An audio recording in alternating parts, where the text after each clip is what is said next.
আজকে আমি আপনাদেরকে একটা জনপ্রিয় ভর্তা বানানো শিখাবো।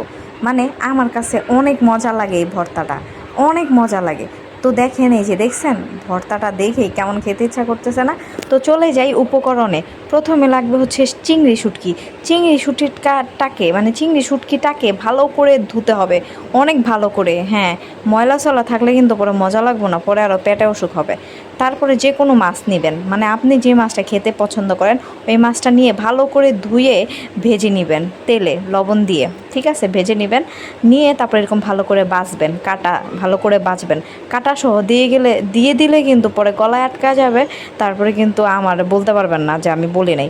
পরে টাইছা তারপরে যে দেখেন চিংড়ি শুটকি যেটা ছিল সেটাকে তেলে ভাইজা নিতে হবে, ভাইজা তারপর কাঁচা পেঁয়াজ, আপনি চাইলে পেঁয়াজটাকে টেলেও নিতে পারেন, কিন্তু কাঁচা পেঁয়াজ দিলে বেশি মজা লাগে।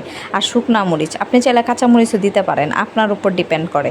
তারপরে আপনি ভালো করে শুকনা মরিচ মানে সরি ভালো করে সরিষার তেল নিয়ে এইটাকে মাখতে হবে, ঠিক আছে? ভালো করে মাখবেন, ভালো করে একদম একদম ভালো করে মাখবেন, ঠিক আছে? আমি বানাই নাই তো এর জন্য আমি জানি না মানে কখন কি করতে হয়। আমি তো ভিডিও করছি, আমি তো এত বুঝেন নাই, আমি তো এগুলো করি না। যাই হোক, তারপরে এরকম ভাত নেবেন, ভাত নিয়ে খাবেন, দেখবেন কী যে মজা লাগবে। হ্যাঁ, আর ভিডিও